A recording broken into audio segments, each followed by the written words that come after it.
Good afternoon to all of you. I am Dr. Kumarasamy from Department of Tribly, joined here to deliver the welcome address. It's my pleasure to welcome our panel member, Dr. Jamuna, Professor, Jerusalem College of Engineering. Welcome you, ma'am. I welcome all the eminent speakers who have joined here to share your knowledge with student community. Last but not least, I welcome all the participants for our international conference. I assure that best brainstorming session is waiting for you.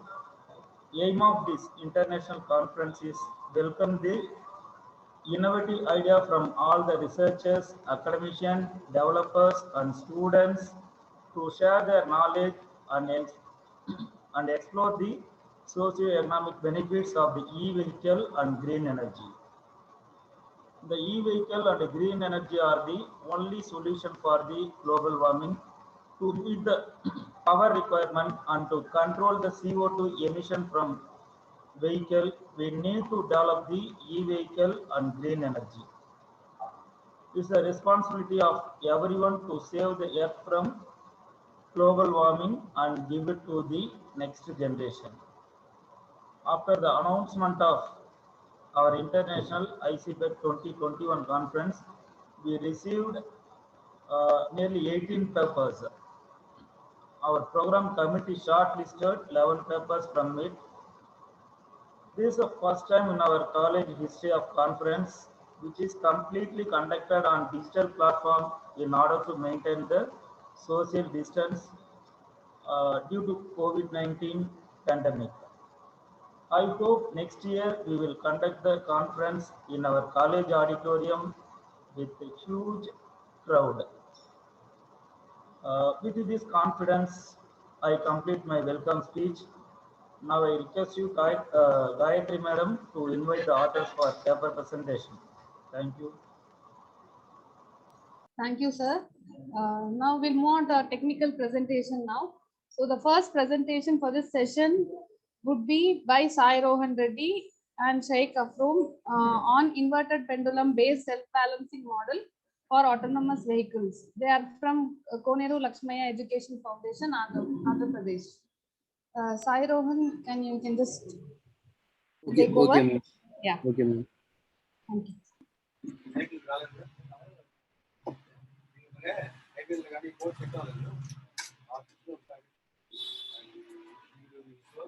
Okay, can everyone can see my screen?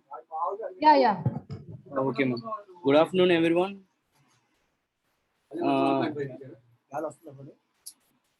Good afternoon, everyone. I'm Sai Rohan. I'm pursuing my BTech in KL University. I'm fourth year. I'm from fourth year, Tribly branch.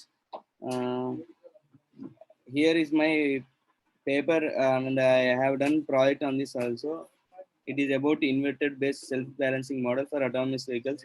In the title, you can know that it works on a basic concept called inverted pendulum, where inverted pendulum is a concept where it doesn't have any balance, and the task here is to balance that pendulum.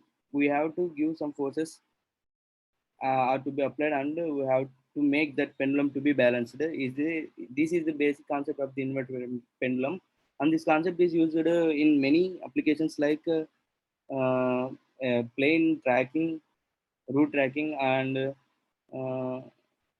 in many other there are many other applications like are there. Inverted pendulum, by using this we are having a main application of using this for a uh, using this for a UV sanitation, for sanitation of a room. We are using this concept by building a model, and we are and making it balance, and we are having a UV lamp to place on that, and we can sanitize, and we can control that model with any interface, and we can sanitize a room easily. Mainly this this model can be used in only indoors only, because it works on only smooth surfaces which we have built. Uh, Main motivation is here balancing of vehicle is a big task, where when it is that is also on two wheels, it is a big task. So by by using this model, we can, why two wheels is we can, by using two wheels we can reduce uh, space, and also we can reduce the using consumption of power also. These are two main two advantages by for using two wheels. And for self balancing, we have using some components which are like gyroscope is mainly used because it shows the position of the model, and accelerometer is a sensor which shows the angular acceleration, in which way the model is tilting, and that coordinates will be sent to the Arduino. That's we will discuss in further more. For efficient, we have built this model. Only your friend, first slide is visible, ma. Have you changed over this slide? Yes, I changed to motivation slide, ma'am. It's not Others, visible you can actually. reply. It's not visible. Yes, ma'am, it's not visible. It's only in the starting, the first page, first slide. No, No, just check Your it. first slide alone is Yeah, the title slide is alone in displayed here. I will share again, ma'am. Yeah, you can just share.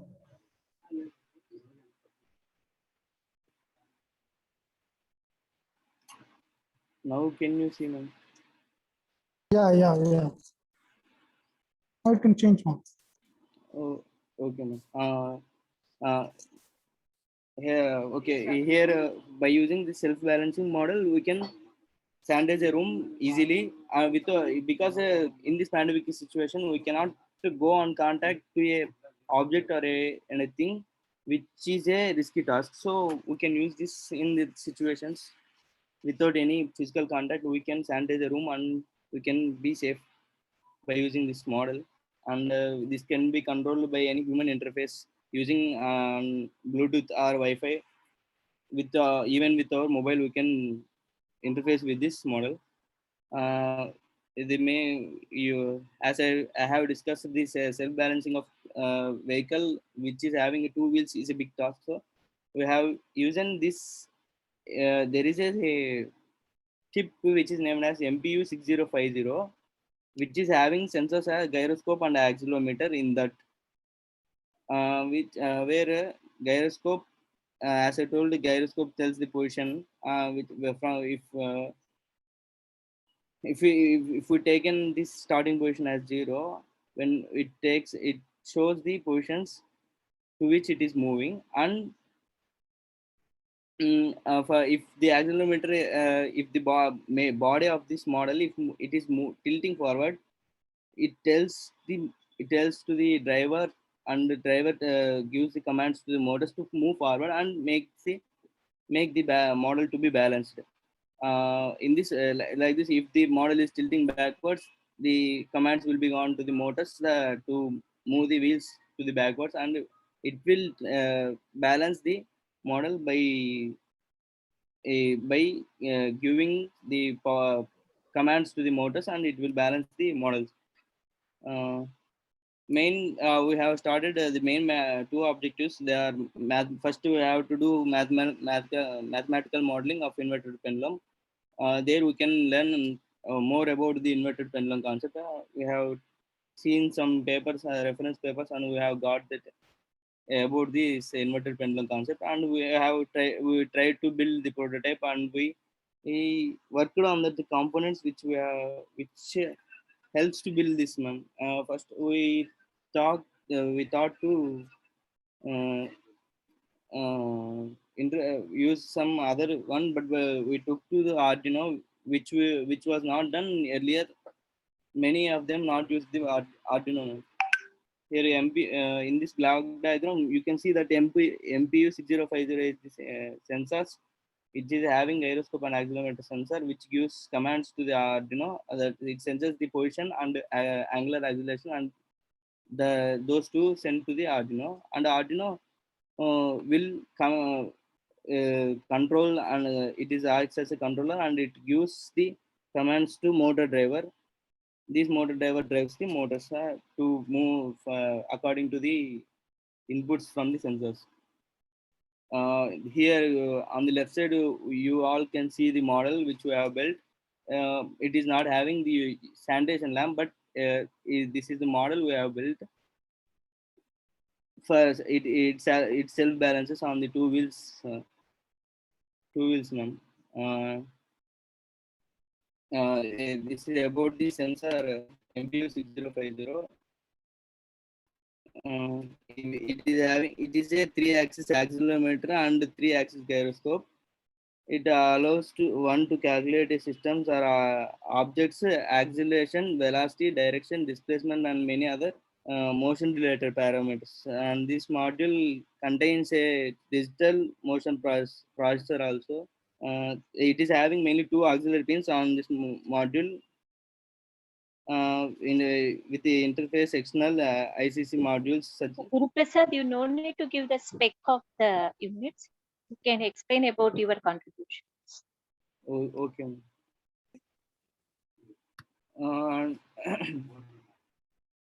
Uh, it is the driver monster motor driver which we have, because this was used because the motors which we have taken are having 12 volts motors, so it is having high voltage, and for controlling them the motor driver has to be also having the same high rating. So I have taken the monster motor driver, and it is a 2-channeled driver which it has to drive 2 motors. So,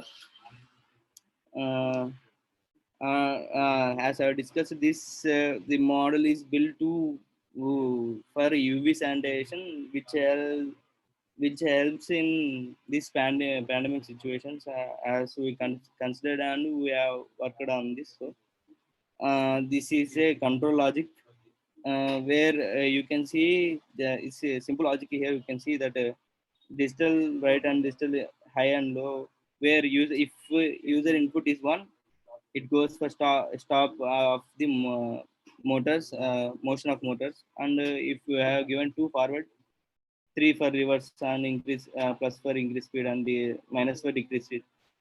This code works for the motors, and the commands to be chosen by the Arduino according to the uh, inputs from the inputs from the sensors.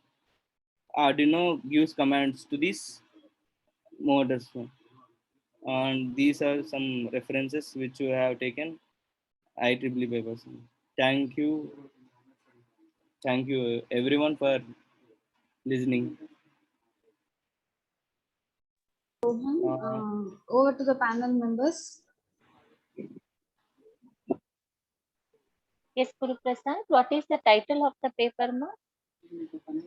Inverted pendulum based self balancing vehicle for autonomous vehicles, ma'am.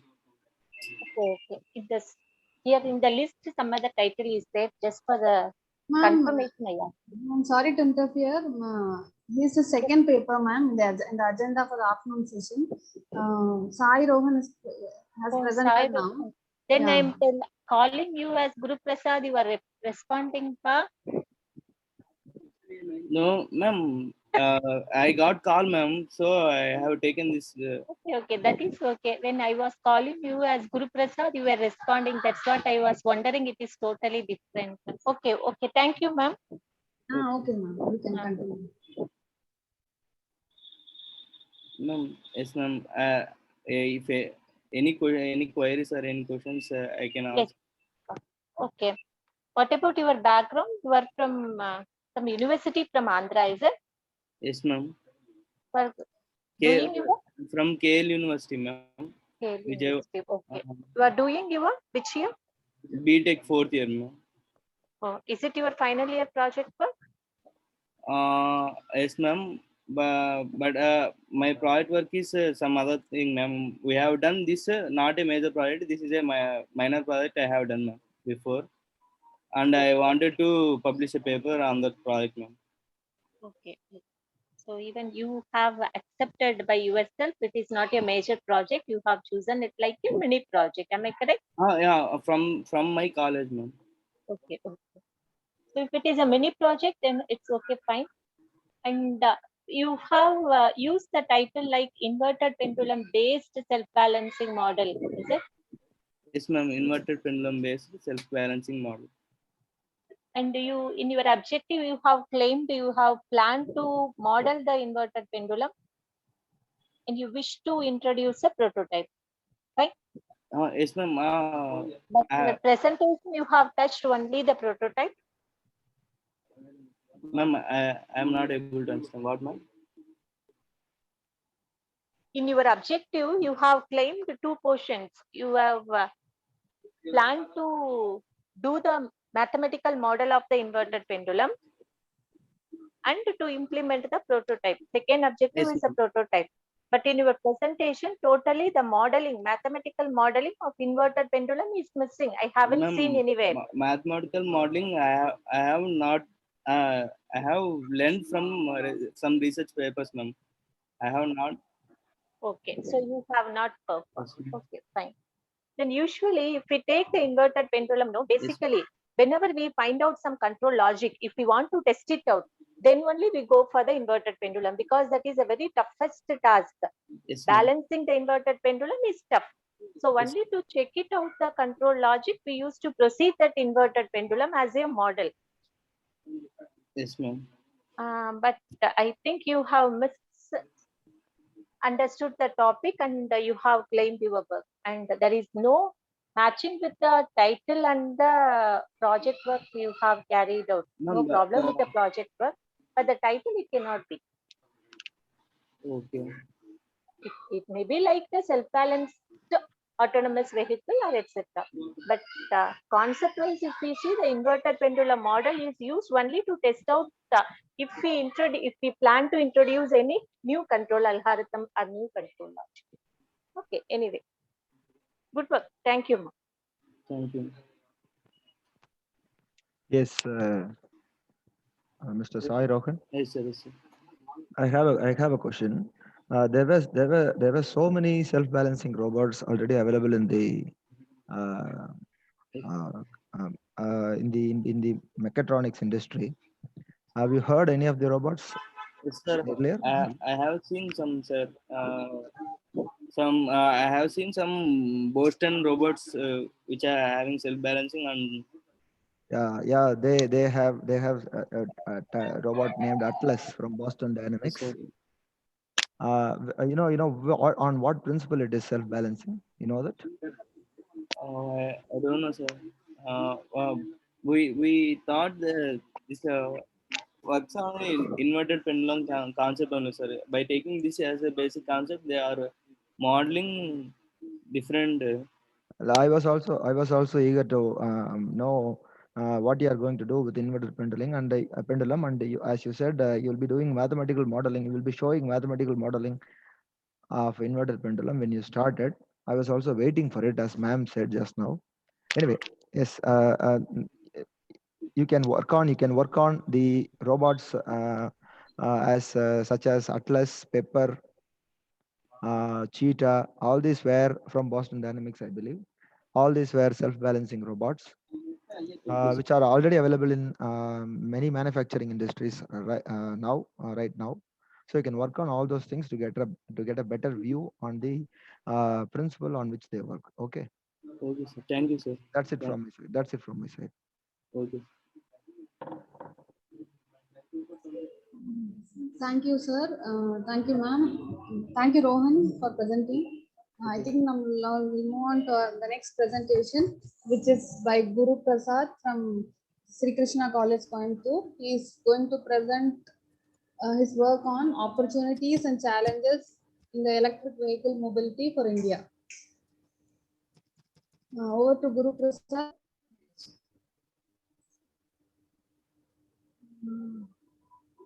Can you acknowledge is he here now? Yes, ma'am. 1 second. Yeah, you can carry. You can just.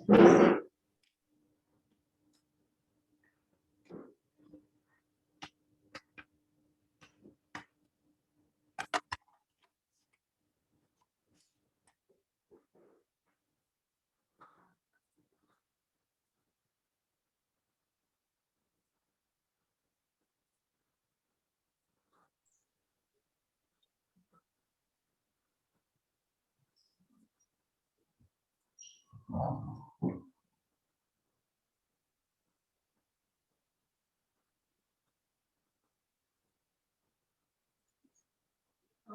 can you?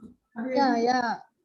Yeah, your screen is seen here. Okay.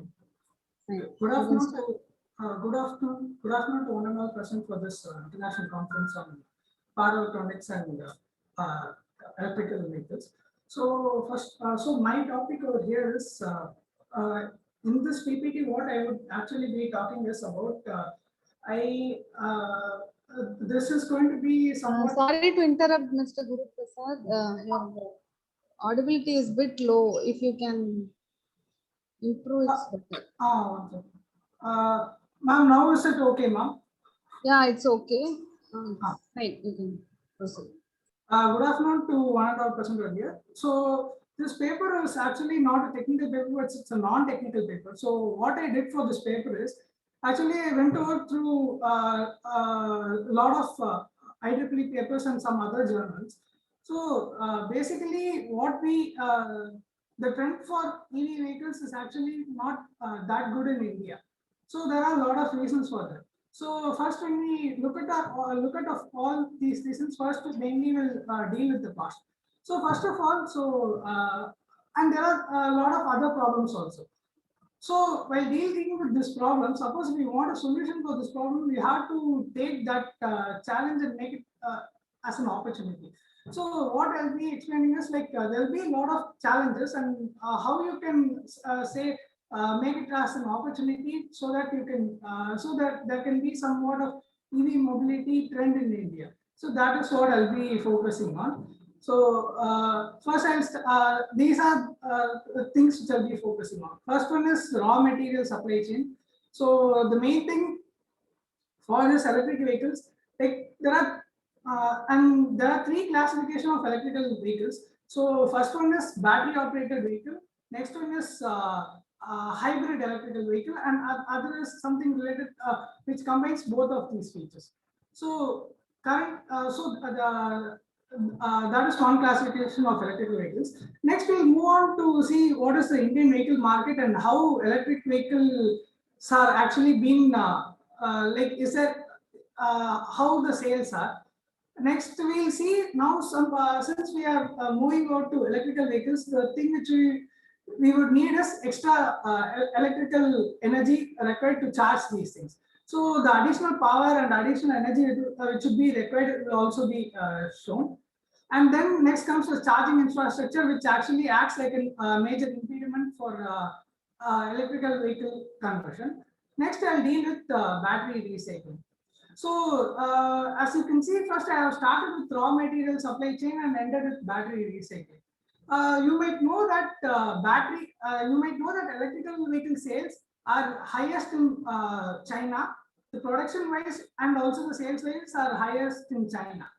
And second comes European Union. So there are major reasons for these things. So why there's not that much good demand for electrical vehicles in India is that suppose if you are going to charge these batteries, you actually need renewable energy.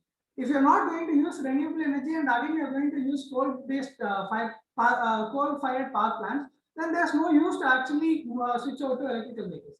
So that is one thing. And when you take in the case of European countries, say Germany and Netherlands, Denmark, etc., they are like island nations and they are like island countries, and mostly like they get good amount of wind energy, hydro energy, wind and hydro energy. And most of these countries are completely like you can say that more than 90 to 95% of the energy comes from green energy. So that is why there's somewhat of a good demand over there compared to India. So first I'll move on to raw material supply chain. So this is the raw material supply chain. This is a graph showing like now for battery to be manufactured, we actually need different materials. I'll show you one second. This is the structure of a lithium-ion battery. So for a lithium-ion battery, we actually need there are four layers. There are four things which have to be kept in mind. One is the anode, cathode, Then there's electrolyte and the mechanical separator, which separates both of these electrodes, cathode and anode. So for the anode, mostly we use graphite. Graphite is used as anode because of its hexagonal arrangement, which you can see over here. The hexagonal arrangement is nothing. Why this hexagonal arrangement is actually how it is used is, now this during charging and all that lithium while charging, lithium breaks off its structure and moves over to this structures like hexagonal arrays. So that green color thing actually should be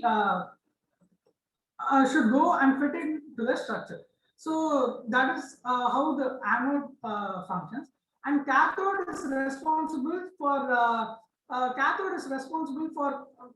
sending those lithium ions out of it. So when lithium ion comes off, then it leaves a positive charge, and again, like during this process, like when it is allowed to discharge, the excess electrons come over, and you can see that suppose we are going to connect to a load, that is how you use the electrical energy. So why I started out with the raw material supply chain is, now in India, as you can see in the Indian map, you can see that anode deposits say there are 13% of anode deposit, graphite deposits in India. So for manufacturing of anode, so the anode deposit won't be actually a problem. The main problem comes from the cathode. Like for the cathode, we are using lithium. And we are using lithium. And this lithium is mainly concentrated somewhere in Australia and the South American regions. They are Argentina, Chile, and Bolivia. So these lithium triangle, it's called as a lithium triangle, and they are found concentrated in South America as well as Australia.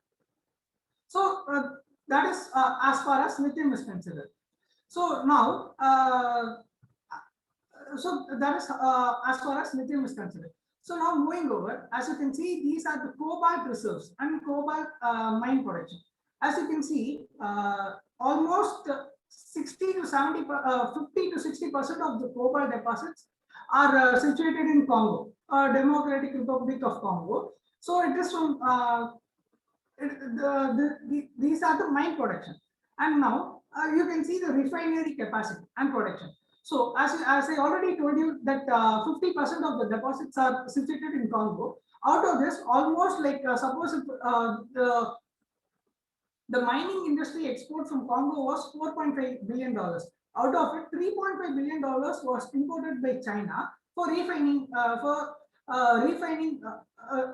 Refining.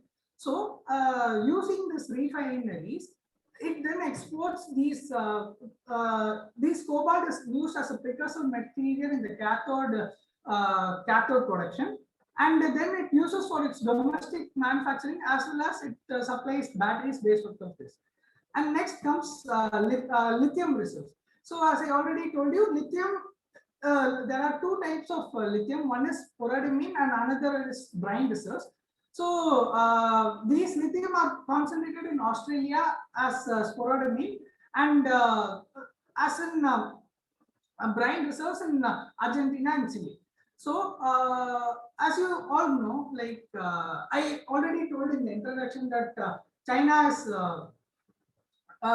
Chinese manufacturers are the number one when we take electrical vehicles into demand. So what they have done is they have made a monopoly. Like now, I already told you, like there are a lot of mining capacities going in Congo. So most of the mining companies say there's a monopoly in which like most of the companies are held by China. So that is related to cobalt production. And when you take the lithium production also from Australia, these are the reserves and mine production. From Australia isn't actually interested in refining this and all. Similar to how India imports crude oil and then refineries are there in India, like from Indian Oil, Hindustan Petroleum, Bharat Petroleum, and from there we get the petroleum, which is petrol, which is required, petrol and diesel, which is required for our application. In a similar manner, these lithium and cobalt and every other minerals cannot be directly used for these batteries. So they have to be converted into battery grade lithium and all. So those things, that part is actually mostly being done by China. So here you can see lithium resource and mine production. And when you come into lithium carbonate production, you can see that most of the lithium carbonates are actually from China. Production is being done by China and Chile. So Chile exports it to other countries like Japan, South Korea, Belgium, and other countries. So most of the production is somewhat in say lithium, and then it is refined in China. And say 60% of the lithium market for batteries is dominated by China. And then there is only say a very meager amount, not that much market, say 15% and 10% to South Korea and Japan. So you might have heard about Ola setting up its major two-wheeler manufacturing plant in Tamil Nadu, somewhere near Hosur. So now when you I actually saw a recent discussion with the CEO. So in that he mentions that the manufacturing capacity, like making the manufacturing the chassis of the two-wheelers and two-wheelers, etc., are done in the factories. But for the batteries and all, like India almost imports everything for the batteries, 90 to 95% from China and other countries. Now, if there's going to be an Ola manufacturing plant, what it is going to do is it is essentially going to import all the battery related things. And here we are only going to make the battery packages. So the materials which are needed for the battery are imported from China.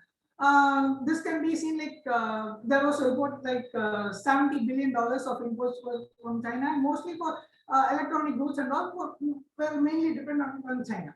So suppose if we want to, and we know that battery forms say 30 to 35% cost of an electrical vehicle. Suppose if we want a middle class person to actually go for a electrical vehicle.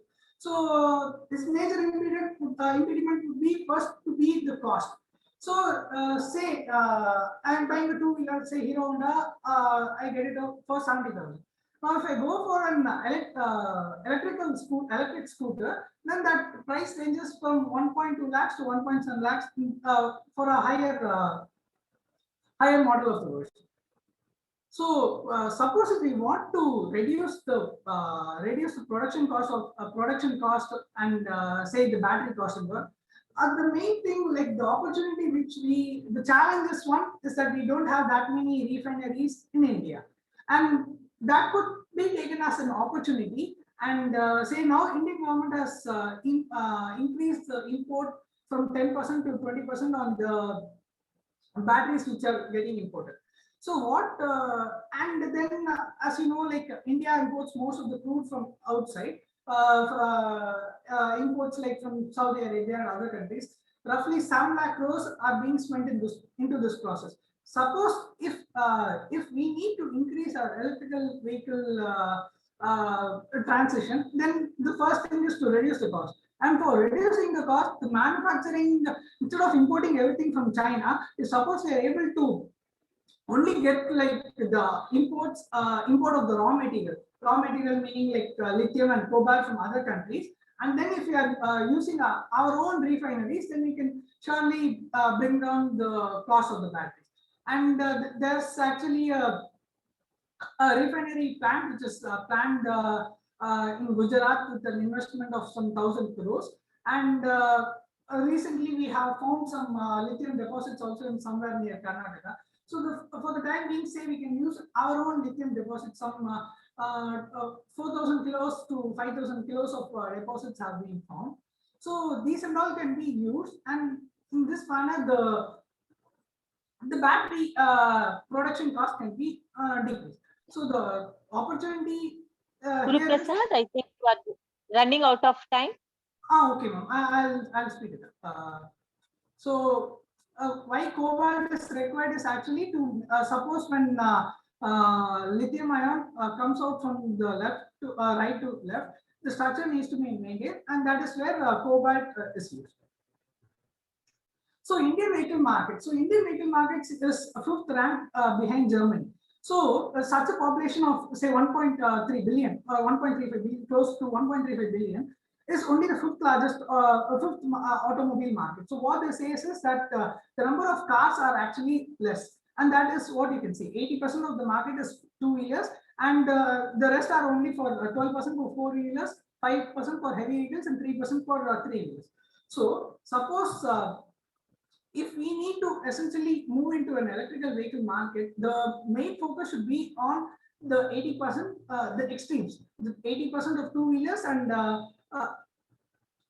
the heavy vehicles which are being produced, because these can be covered easily. Say the manufacturing production can be increased in this two-wheeler market, and this three-wheeler market, three-wheelers and heavy vehicle numbers are less, so production also can be done faster first.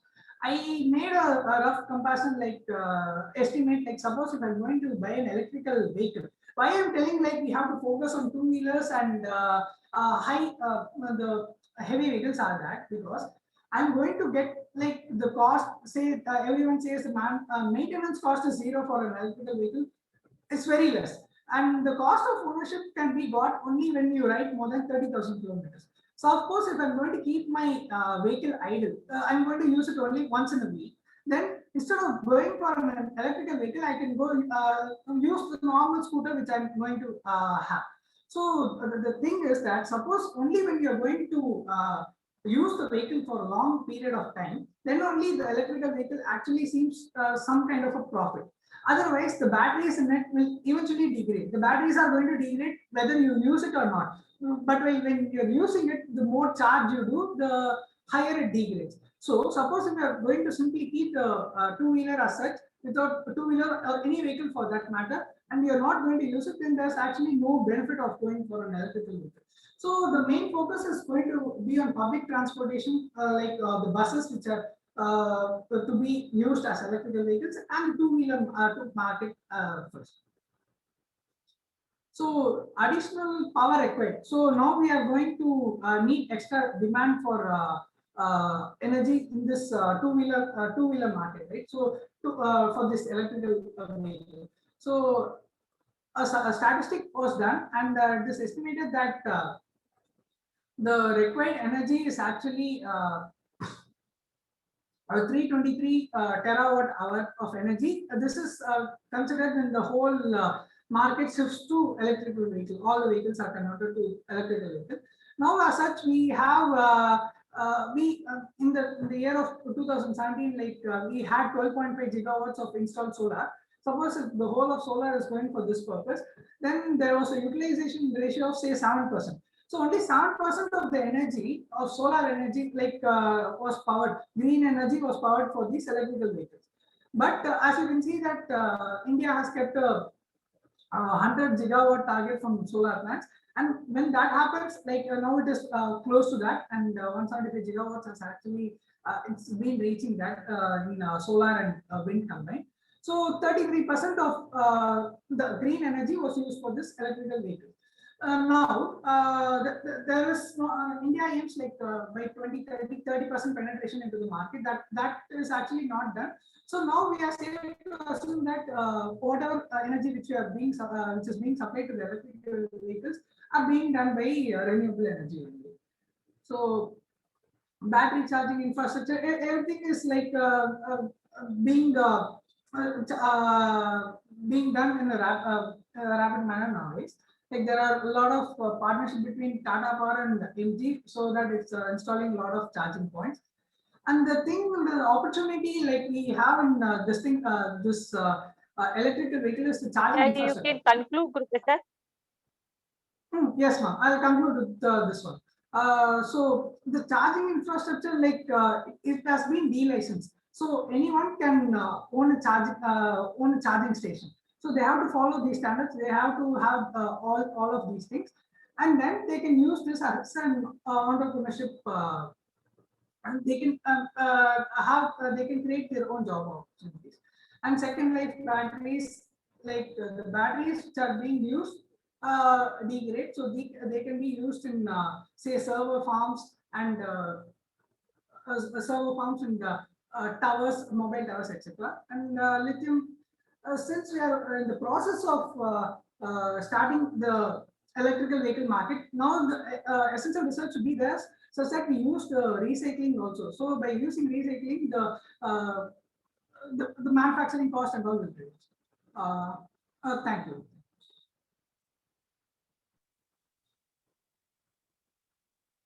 Can you tell about you, Guru Prasad?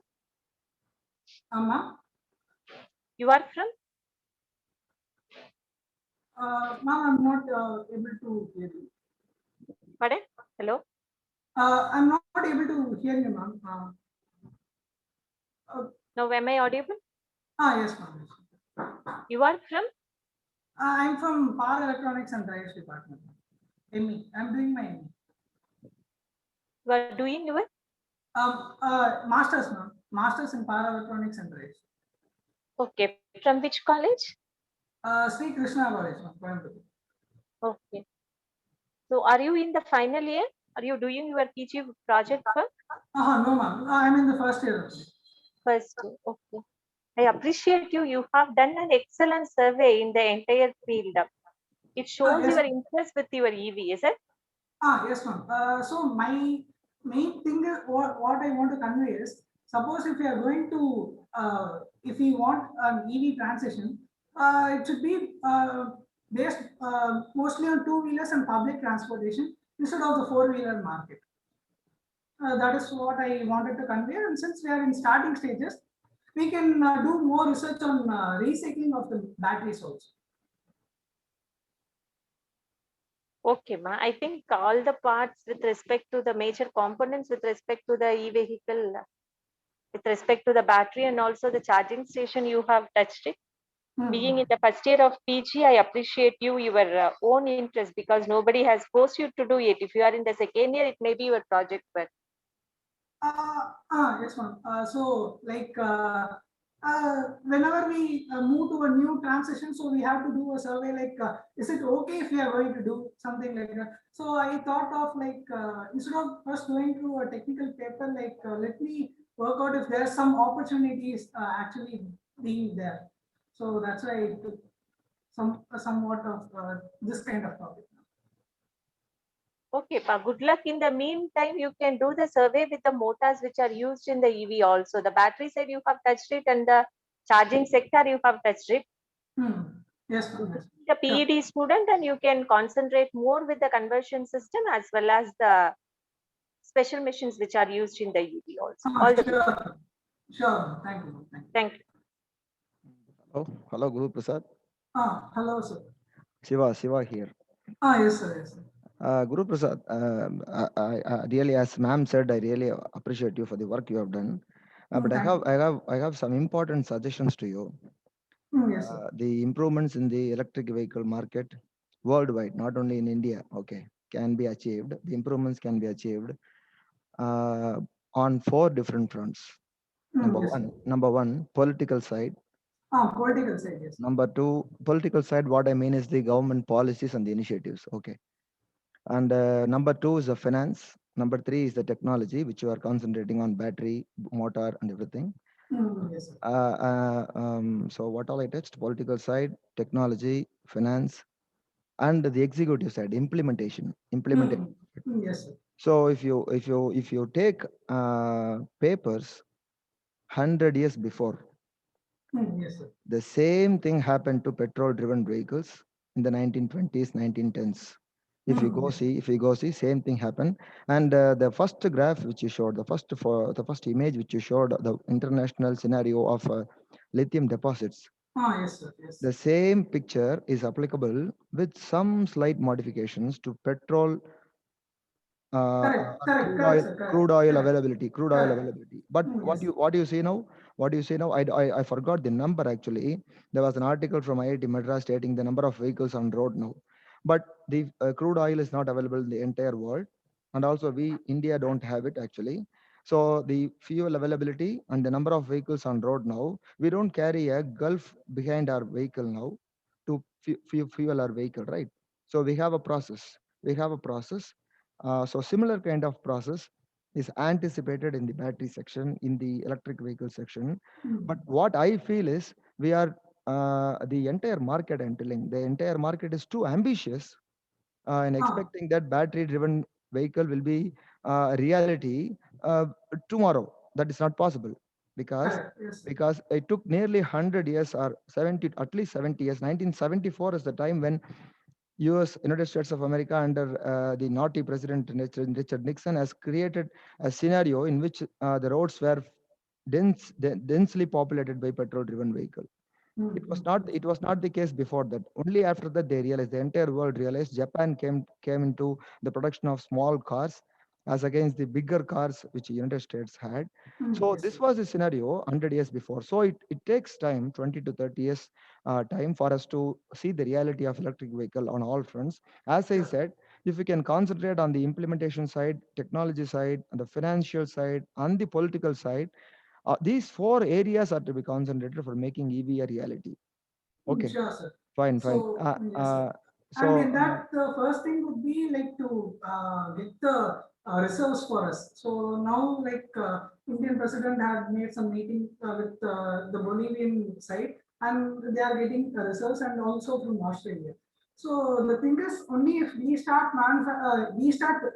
having refineries, then only we might have some chance in electrical vehicles. Otherwise, suppose we are going to depend on China, South Korea, and Japan, we yes, won't have the cost yes, will never yes. decrease. What, as you said, import is not the only solution. We should have, as we refinery, as we have petrol refineries in our country. In We India, don't we have so we don't actually buy petrol directly from any other country. We buy crude correct, oil. We crude oil, and then we have refineries. Yeah, but it took time for us. Took time for us. Yes, 20 to 30 Mm, years for building our own refineries. Similar is the case with EV vehicle also. So it yes, will take time. When all these four fronts are going inclusively, say parallelly, we can build a strong EV platform as you are dreaming and as you are aiming at, and as we are all of us are dreaming of it, right? Yes, yes, I have a strong understanding that this will become reality, but it will take some time, I believe. Yes. yes, yes. And thank you for taking making all of us to listen to this important topic, which is very important, vital for the benefit of everyone around us here. Thank you so Yes, sir. much. Thank you Because so much. like we may focus on the electrical part, but first we have to see whether that thing can actually be realized. Like Yes, yes, it is possible. It is possible. it It is is possible. possible. Yes, sir. Yes. Thank you so much, Gurunan. That's all from my Thank, side. Thank you so thank you, much. sir. Thank you, thank you, Guru Prasad. Now we'll move on to the next presentation, which is on implementation of digital substation using IEC 61850 station bus. So it is to be this would be presented by Mr. Brian from Meenakshi Sundarajan Engineering College, Kodambakam. Brian, if you are Yes, ma'am. please acknowledge. Yeah, you can start sharing your presentation.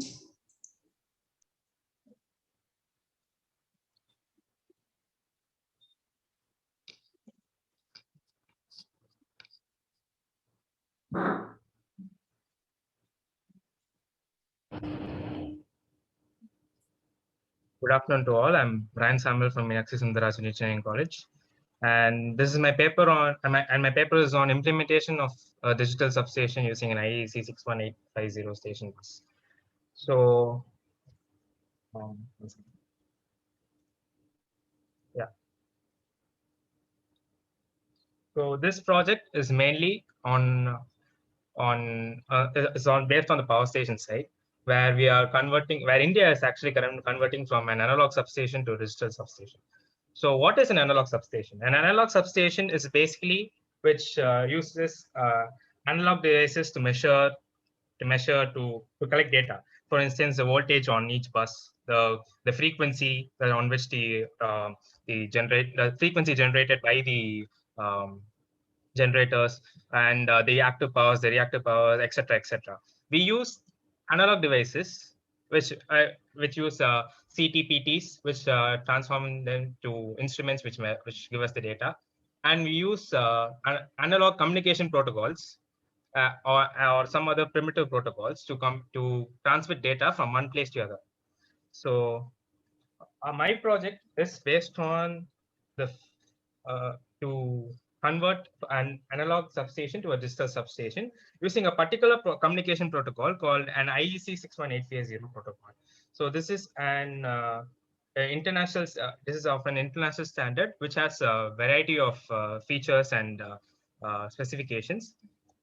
So these are my objectives. My objectives is to implement a model of the digital substation in a smaller scale.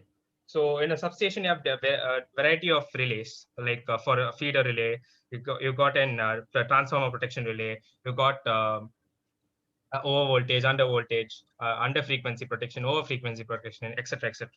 So, so we are just trying to implement a small part of it, which is an overcurrent relay, using this SCL 751A. I'll be explaining about more on IEC and IED IEDs in the future slides.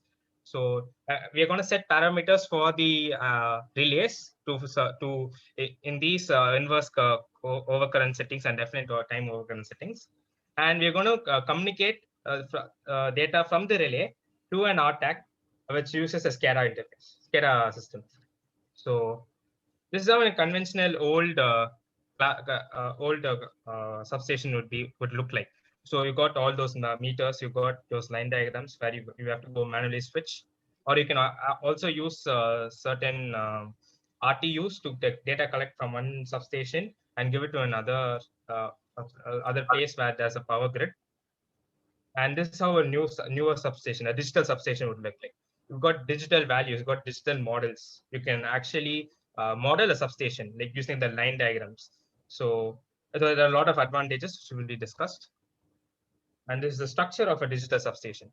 So we got those IEDs, which are basically the newer name for relays. An IED is called an intelligent electronic device.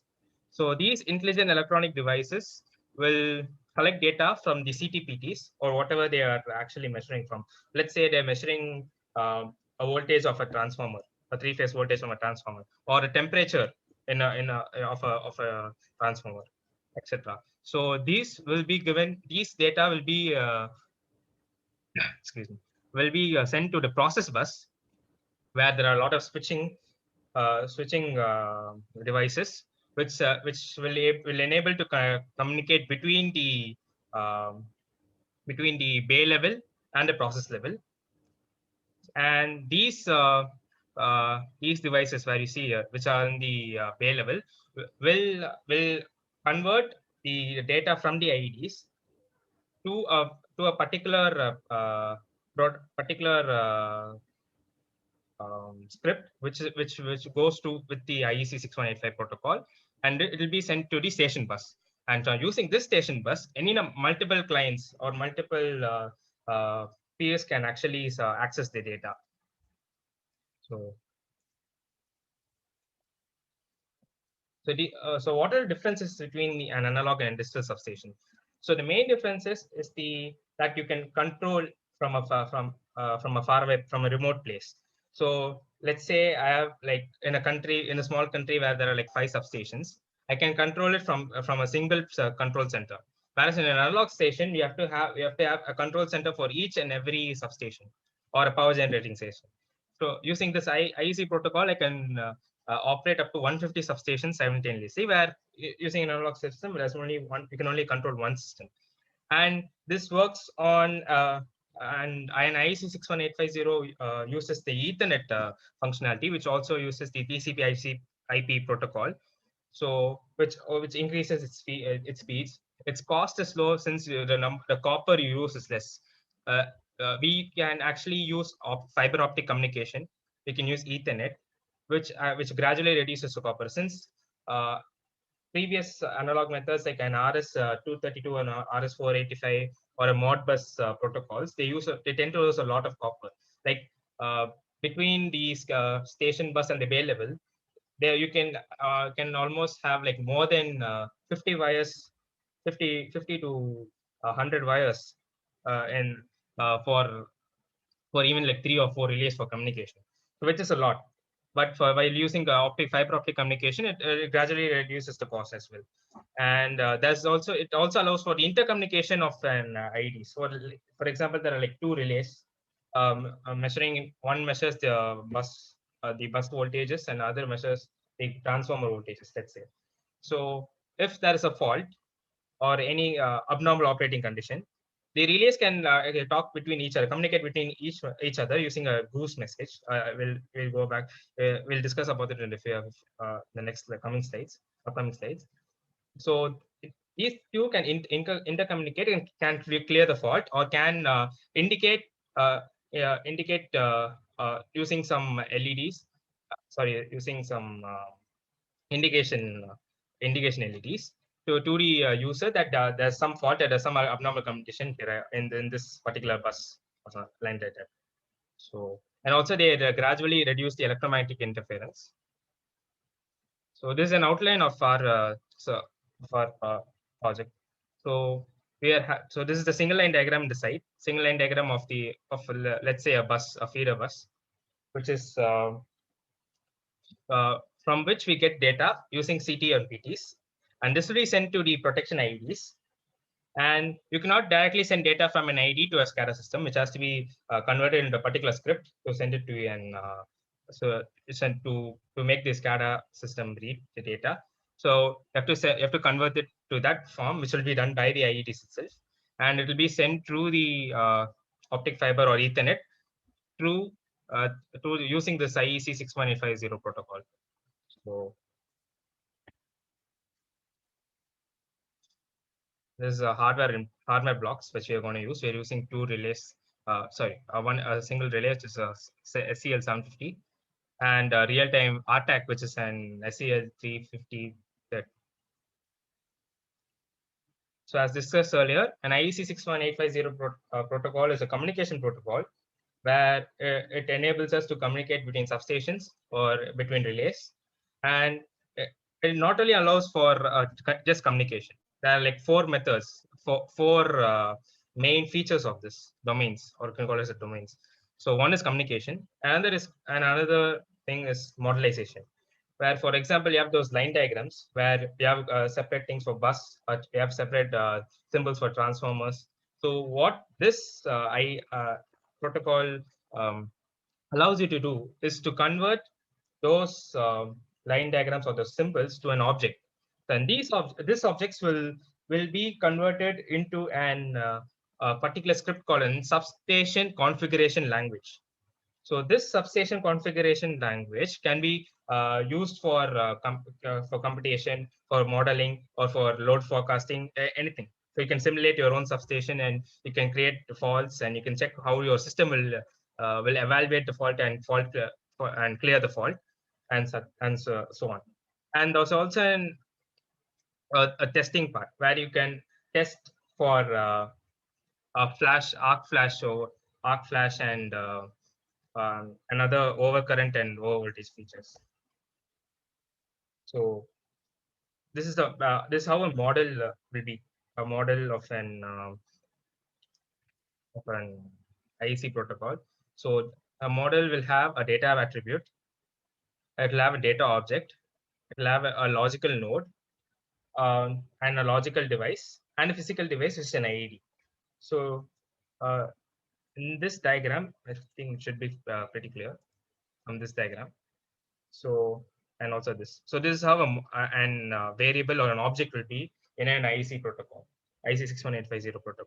So you got an attribute, and each attribute will be represented by the logical device, which it will be interconnected. So each relay will have a particular function. So here I've set it into an overcurrent circuit breaker function, which, and then it will encompass into an functional constraint, which then you'll give it a data, and then we'll give it an attribute. For instance, here I'll give it time and current, and that's my data and my attribute.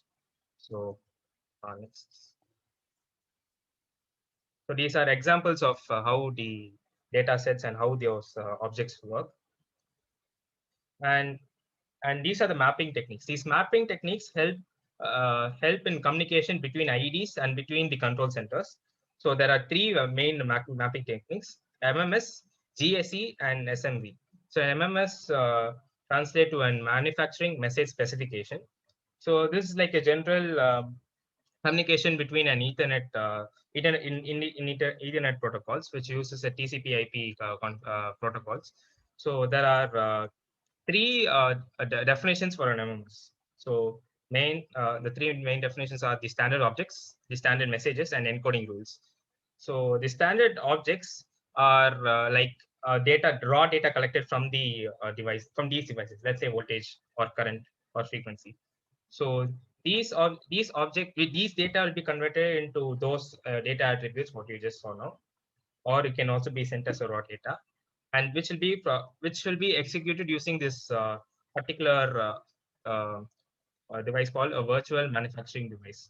So these devices will have it has a structure. So you can see the structure here.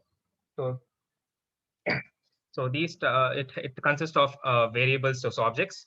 It has a domain, and it has a program and events and journals. So these structures enable for the data sets or the data, whatever the raw data which is collected from the IDs, to communicate between between each system or each client or each IED.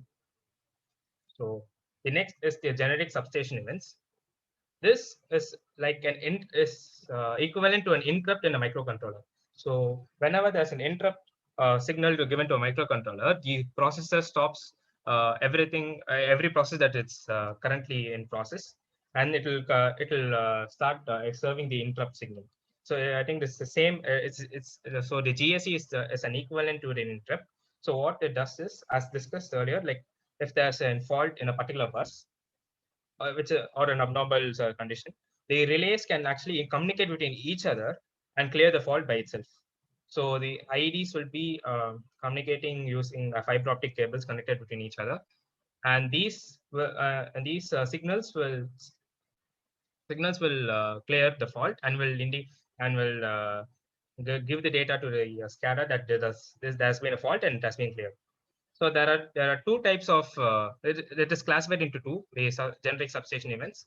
One is GOOS, generic object-oriented substation event. So and another one is generic substation state event. A GOOS is similar to an MMS, but again it's like an interrupt where it gives a particular status of an bus, where it says it's let's say there's an overcurrent going to in a bus. So let's say it should be around 1 kiloamp and it's going around 1.2, which let's say is the margin. And it will give to the other relay that, okay, here's the value and here's the status is going up now. So this will be cleared by the ID using internal processes. And both GOOS and GSE are similar, but the GSSE uses a different transfer mechanism, which is called as the UCA 2.0 protocol, which is again similar to GOOS, but it's a different protocol. And GSSE is a bit faster for processing, for the IEDs to process than the GOOS messages. So this is how this is a GOOS implementation in a substation where all the IEDs are interconnected with the optic fiber If cables. Rian, it's time you can go to the conclusion. Okay, I'll finish it in 5 minutes now. So an IED is again, as discussed, is a newer name given for relay. A normal relay will have a relay coil, where you just give it a voltage and it'll just trip a normally open condition or normally closed condition. But an IED will have an inbuilt microprocessor with it, and inbuilt it is a CPU. It is a CPU inbuilt with an analog device such as a relay. That's an IED. So this is an internal block of an IED where it has all those analog inputs and outputs, and it can communicate between each other and this station bus. So these are the features, inputs and outputs. The functionality it gives is protection, control functions, and logic, where you can actually give it some logic and it will enable to use that logic in substations, and you can monitor the state of each and every parameters that you have in set, and serial communication to the station bus to the client server. So this is my hardware which we're going to use. This is an SEL751. This is a feeder protection relay, and we are implementing this as an overcurrent protection. So these are those features. It has multiple features, but we are only using it as an overcurrent protection. So I'll shift to the software that we're going to use. So we're going to use 4 softwares to implement this project. So we have four softwares are QuickSet, Artac HMI, Architect, and Diagram Builder. So the QuickSet is a software where you load the data from the user defined values or objects to the IED. So I can set some values using those functions. All those I have multiple functions in this 751A relay, and I can set those functions as objects, and I can feed it to the IED. Whereas the Artac HMI software is used to load the Artac, the real-time automation controller. So I can actually read values from it. I can set the IEC protocol, communication protocol. I can set those goose values, goose data objects, and I can implement those. And this is an example of the interface. The diagram builder is used to process and model these system which I'm using currently. For example, I have 2 relays. So I have a single relay and Artac system, and I can model the system in my own PC, where I can actually create a fault on the relay and check whether my Artac is able to get the data from it, and if it's able to process it. So it's a graphical tool basically. And this is an example. I can build the structures and signal line diagrams using the diagram builder. And the architect is used to tell the IED that I'm using an IEC 61850 protocol and set the settings for it, for the communication settings. So I have an IEC 61850 protocol uses multiple different settings. I have to enable such settings for the IED to work and to convert the SEL files from SSD files to an SEL file. So this is an example of the interface. These are the inputs and digital outputs I'm currently using in my current project. These are the conditions and my settings. This is my conclusion. So the digital substations are actually pretty efficient in modeling and load forecasting and such. And you can monitor from a remote location. I think that's the main remote location from different substations. Let's say if TNEB can monitor all substations all around Tamil Nadu from a single place from their headquarters, let's say. So this is a main advantage. And India is slowly moving towards the digital substations, where the first this fully digital substation has been installed in Punjab, a substation called Bhiwandi substation. And there's a lot are under progress, like one in Kerala where they are building 100 kilovolt substation for a technopark, and a newer solar renewable energy power generating stations are also implementing fully digital communication protocols in their substations. And so this is a growing field in India, but other countries have already started implementing this. So that's it. Thank you.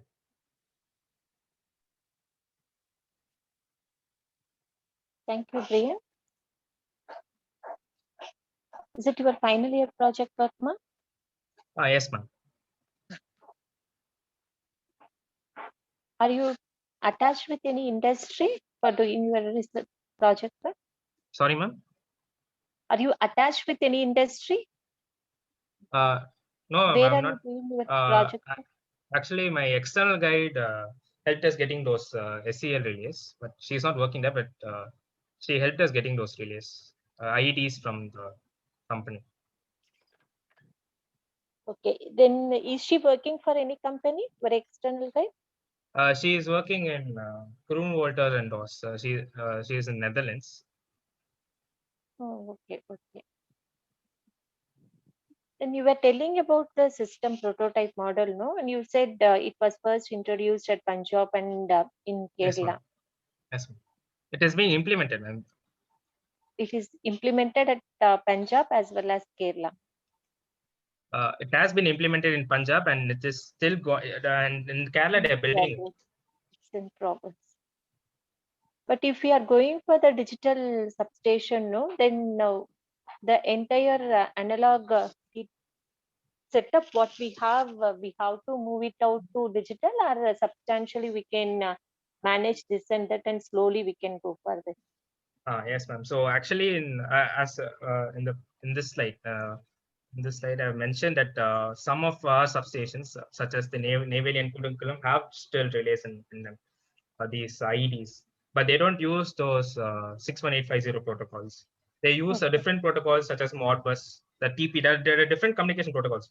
So these you can use any of them to communicate to the control center. In our substations, we have a control center where you get all the data from the substation to the control system center. You'll have only one. For each substation, you have one control center. So for that, we have actually placed those IEDs, but you don't use those communication protocols. Now, when you're shifting it, we need to add a lot of other devices. We have to add switches because you're using a lot of Ethernet cables and fiber optic communications, right? So you have to install switches for them, and we might have to change our CTPTs. We might have to change a lot of the devices in it. Maybe you have to refurbish around 70% of the substation if you're going to convert it from an analog to a digital station. Okay, thank you. Yes, Brian. Yes, sir. Shiva here. Yes, I have asked you, I have seen your presentation earlier. I've asked you so many times the same question. I just want you to elaborate. In the meantime, I missed your this slide actually. So in the meantime, if we can elaborate for a minute, what would happen to our substation, which is conventional, and what would happen for a substation which employs digital protocols? 1 minute, 5 distinct points. Yes. So main thing is communication, sir. I can communication and control. I can control multiple substations from a single control center. Whereas in an analog substation, I can only control one from one control center. And communications, as in from one substation to an control center, and also between two IEDs. So they can fault clear between themselves. So again, if there's a fault in a particular bus, it can communicate between those all relays for the number of relays present in those in the system, and they can clear the fault by itself. And they can just give you an interrupt that it's saying that okay, we have cleared this fault. So this is the main thing, and the cost is reduced since the copper you use is less. If you use an normal RS485 protocols or Modbus protocols, you need to use a lot of copper. So that copper has been the price of copper which you are actually going to spend is going to be reduced since you're using fiber optic and Ethernet. Do you have a number for it? How much reduction? I don't have a number for it, sir. Fine. Hope you finished the 5 distinct points. Can I go to the next question? Yes, sir. Yes. Now, there is something called as critical clearing time. Yes, sir. And momentary short circuit current. Yes, sir. Even though the communication is going to be faster, Yes. the momentary short circuit current has to be allowed for any fault to be cleared further, right?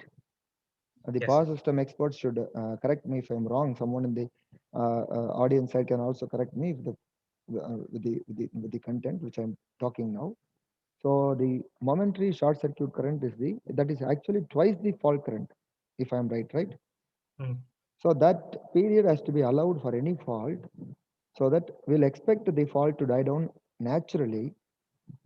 So that time, your protocol, even though it is fastest, even though it is going to communicate to so many substations, it can't operate within that time, the momentary short circuit current.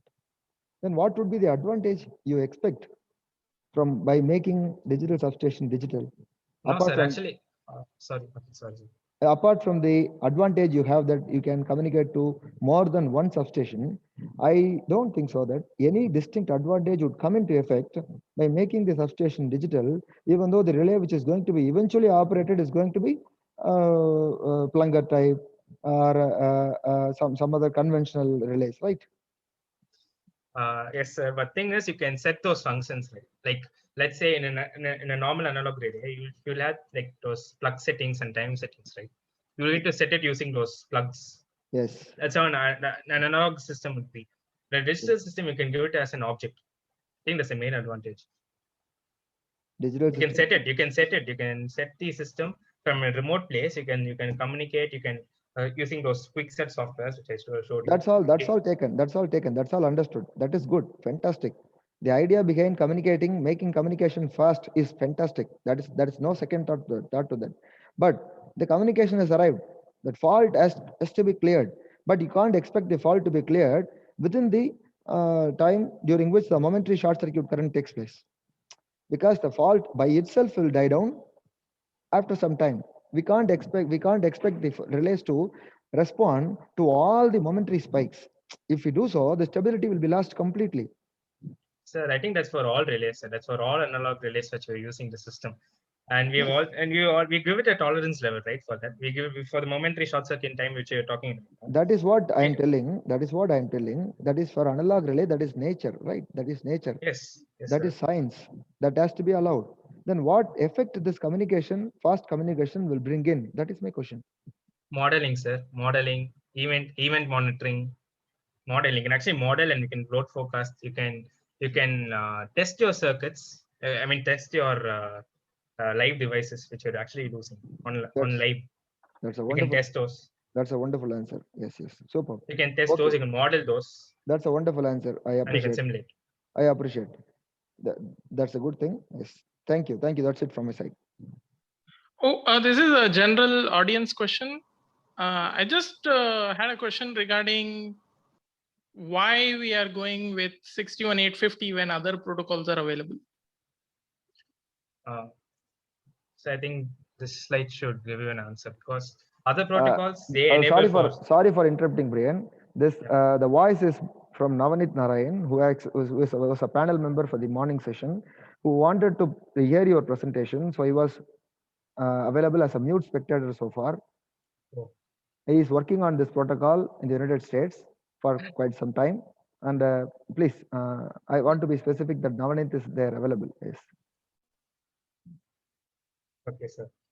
So what from my study that I did on the other protocols is that some protocols like the Modbus and so such actually enabled for SCADA system, but IC8165 protocol that what my project is based on enables for event monitoring, for monitoring, event monitoring, and for modelization, and also for SCADA system.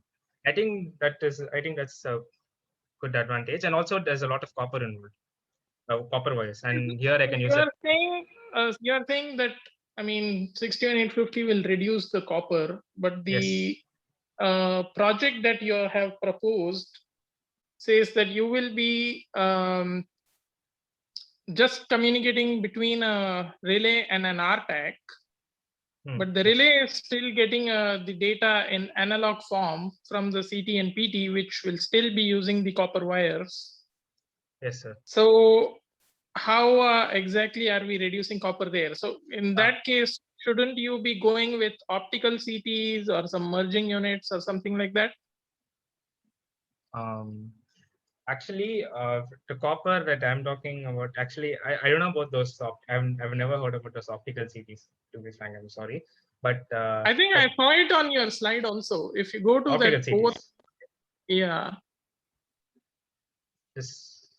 I think the slide below that one. Let me zoom. Yeah, so if you see that you show, that slide. On that one, you say on the process level, you have a merging unit. And on that merging unit, you connect the CT and PT, and it shows optical fiber between those two. Oh, optical fiber communication between the, okay. Yes, so that means those two are optical devices which are giving the data to the merging unit via fiber and not through copper, which is what we have been doing all these years. So my question is, I mean, is your project going to implement some of those things?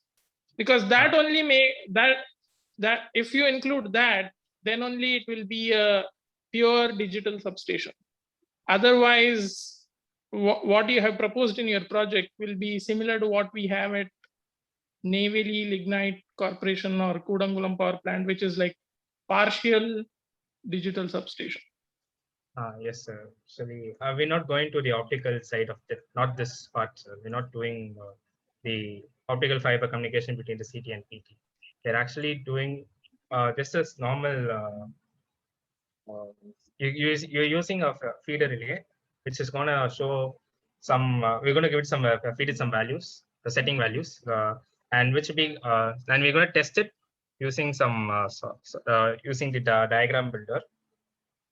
And it will be communicated with, and the relay will be communicating to the ArcTag using IEC 6185 protocol. I think that is a project, sir. Actually, for the UG level, this is enough. That's what she said, or a guide said. Oh, okay. I'm just asking what your project was and like whether you were going to do 100% digital substation or. Okay, this is a small implementation, sir. Sorry. Yeah, I think you should continue your research and do 100% one even after your fourth year is over, because that is where everything is heading right now. Europe has a lot of substations with optical CTs.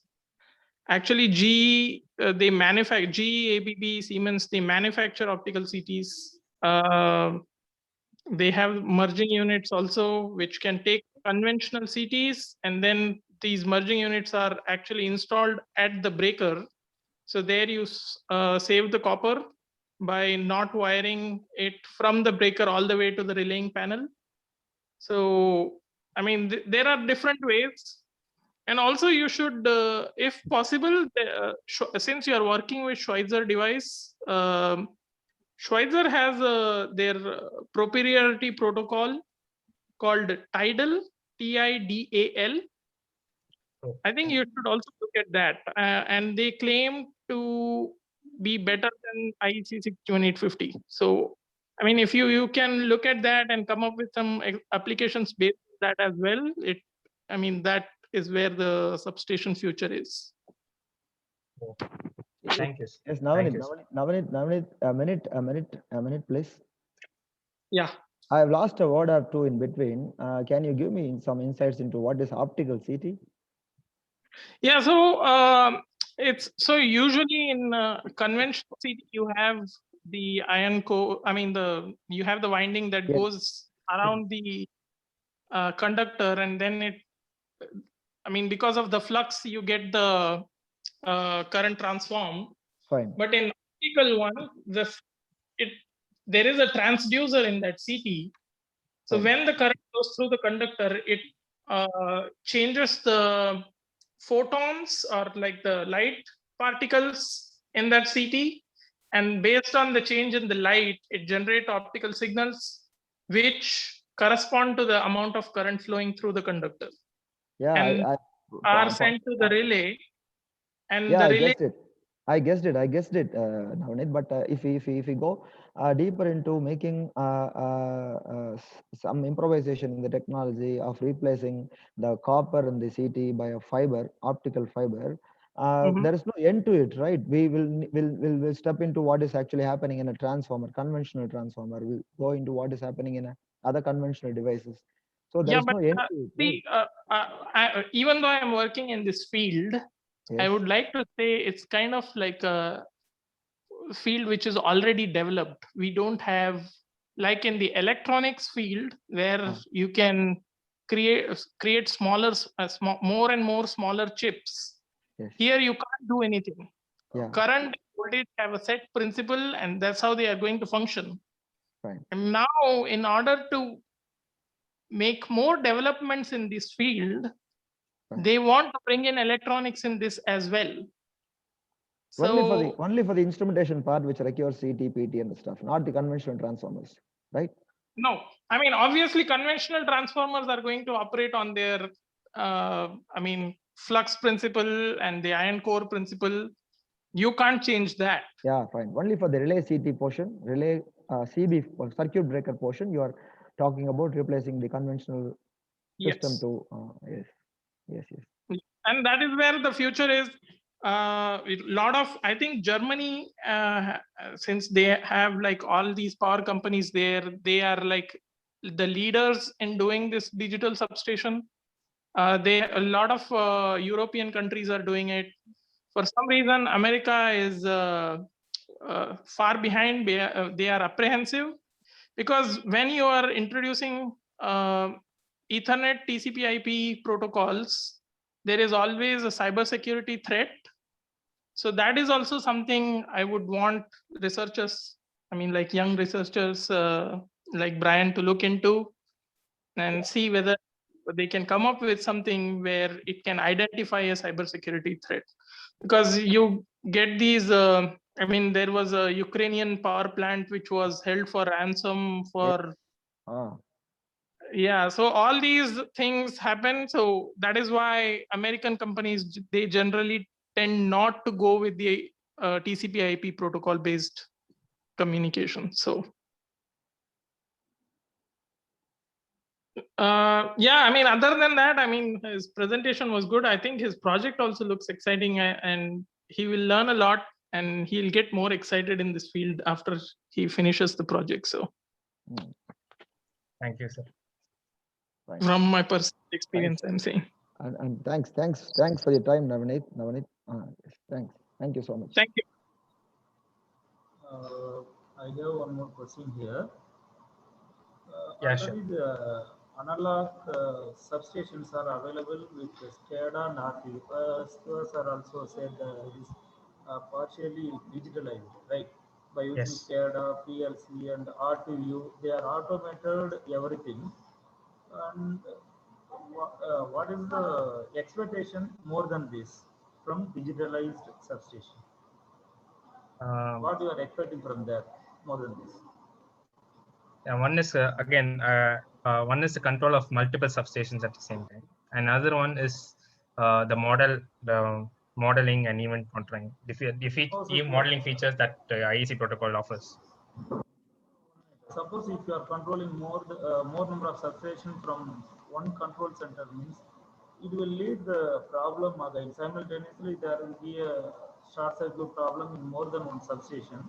Yes, sir. How it will be controlled immediately without the first transient period, within the first transient period?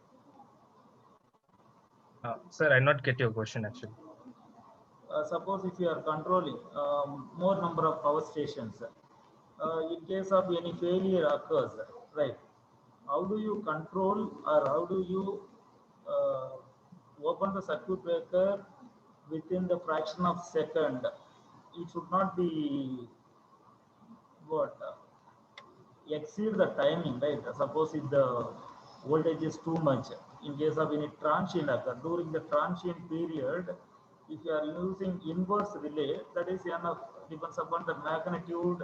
Yes, it will operate the circuit breaker immediately in the analog system. If you are using the digitalized, first it should do the information to you, then you will be waiting for your reply, then only it can activate, right?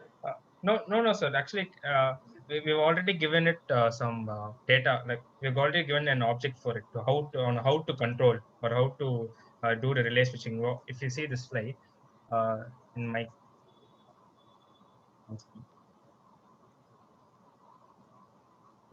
so we feed these values to the relay, to the 751A. So in general, for example, in my project, if I'm going to create a phase fault, let's say, and I feed these values to the relay, and this will clear the fault actually. So if anything, if the current goes beyond these values, these conditions, it will trip. It will automatically trip. It's like an analog relay, but with a computer embedded into it. That is what I'm asking. The analog relay can do the work immediately, right? Then why are you connecting or why are you introducing the CPU with IED here? For you can actually model it. First thing is modeling, data modeling. You can actually create an object, the entire substation as an object using the substation script. And from using this models, you can simulate, you can event monitor, you can load forecast, etc., etc. It opens for a variety of experimentations using the digital release. Also, you can communicate. Also, multiple control on substations. In case of communication failures occur, so that if the CPU is not received any data, at the time also your relay can operate automatically, or is it waiting for the any signal CPU from of the IED. Is that what you're trying to do? Yeah, tell me. Okay. CPU of the IED. If it fails, will it work? Is that your question? CPU? Hello? No, I did not get your question. So I'm asking, in case of any communication failure occur, okay. the CPU does not receive any data from this arrangement. At that time, this arrangement is waiting for any signal from CPU, or is it clear the fault automatically? It can clear the fault automatically, sir. Also, there's intercommunication between the relays as well, and also there's been data loaded into the relay on which conditions it should trip. So it can work on its own. It is an independent, like these are independent systems, multiple independent systems connected with each other and with the controls bus, process station bus. Sorry. Okay, thank you. Thank you. Any more questions?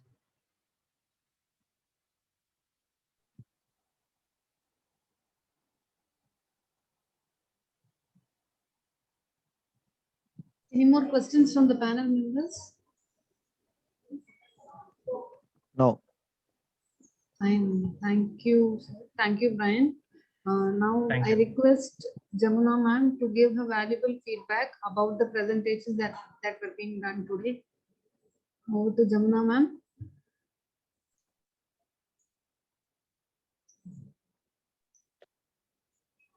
Ma'am, are you able to hear me? Yes, ma. Thank you. Yeah, thank you. First of all, I thank my friends Saundrabala and Rajeshwari, and also Ms. Harita, who was approaching me, for giving me the chance to be the part of this international conference.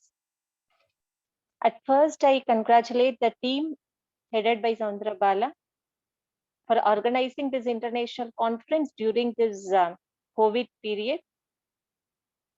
I wish to say many colleges are organizing the international conference only with the name, but really you have made it by bringing your alumni as the panel members. And I'm happy to see 3 panel members from the foreign countries. And presentation also, you made it possible. It shows your effort to make it as a grand success. So my hearty congratulations to the entire team. I also wish to congratulate all the participants, those who have taken a lot of efforts in bringing your ideas, research work, innovations, etc., into a presentable format. And I wish to say today all the presentations were excellent. And I wish to quote that 2 research scholars were also presenting, and it is quite impressive. Due to the time limitation, always I used to be very restrict with the time. That's what I could have disturbed the organizers. Because of the time limitations only, I was asking the organizers to limit the time, because for the 3 participants, we have exceeded 45 minutes. Otherwise, I haven't told anything from my side. If I'm sorry for that, please pardon me. It's my style always. So once again, my hearty congratulations to the entire team and also the participants. Thank you. Thank you, ma'am, for having shared your valuable opinion about the presentations that were done today. And I also thank you for having been there for a whole day in spite of busy schedule and all. Now I request Ms. Rajeshwari ma'am to deliver the vote of thanks. Over to you, ma'am. Rajeshwari ma'am. Yeah. Am I audible? Okay. Yes, ma'am. Yeah. Good evening to one and all present here. Now we have come to the end of an excellent and thought-provoking seminar, international conference conducted by our department. It's my great privilege to propose vote of thanks for the same. First of all, let me propose my sincere thanks, or our department's sincere thanks, to our correspondent ma'am, Dr. Lakshmi madam, and our beloved secretary ma'am, Dr. K.S. Babai ma'am, who have made the initiative for the conduct of this kind of conference. Our thanks to our principal sir and Dean Academics madam also. The conference session today opened with a good keynote address given by Dr. Nagarajan, Principal of Sims College. Thank you, sir, for your wonderful and content-filled keynote address. Once again, we thank you for that. Our panel members, Dr. Jamuna ma'am from Jerusalem College of Engineering, our great alumnus, Dr. Bhargav Prasanna, Dr. Pranav Murthy, and Mr. Navneet Narayan, who has spared their valuable time to evaluate the papers and be part of today's conference and provide valuable suggestion and patient hearing and patient question session they have been doing. They deserve our heartfelt thanks for their total wholehearted contribution. We expect you in all our future conference. We once again thank you. Our participants whose sound technical presentations with dedication made this a real international conference presentation. It speaks the success of our conference. Our special thanks to all the participants who have contributed sincerely. The efforts of our organizing committee under the guidance of our department head to be given a grand applaud, and they have made the event possible with a grand success. Again, our thanks to all our student members who have had patient participation throughout the day in enriching their knowledge. Thank you, students. Once again, I thank everybody. Thank you.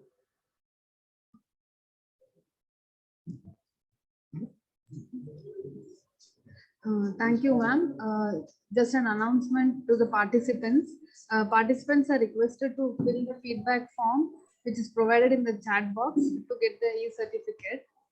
And any queries regarding this event, you can just mail it to icpec2021@gmail.com, which will also be is there near the college brochure. Now it's time to announce the prize winners of this event. So I would request Dr. Jamuna ma'am to announce the prize winners.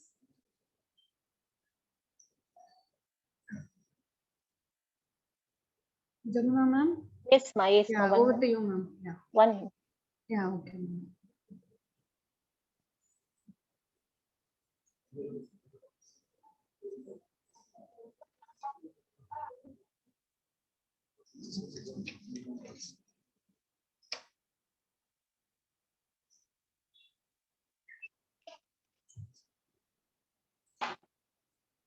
The third prize goes to the paper titled Implementation of Digital Substation using IEC 61850 Station Bus by Brian Samuel Alfred and his team. The second prize goes to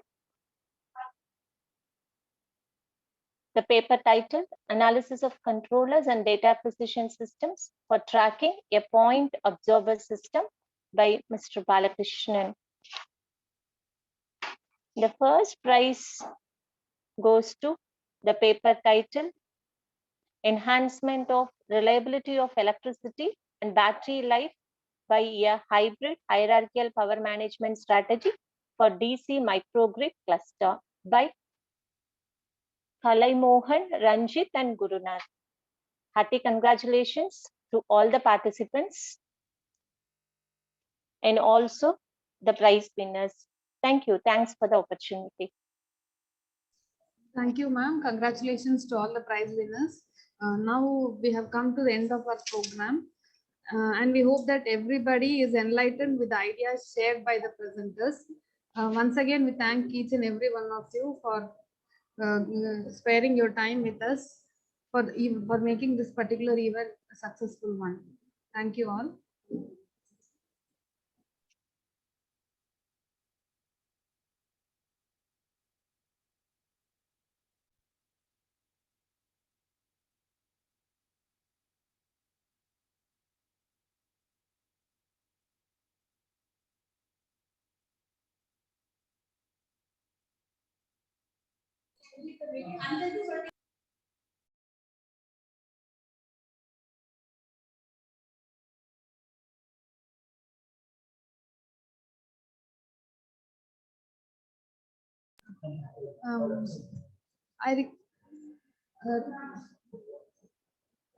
Ma'am, Jamuna ma'am, I think we'll close the session now.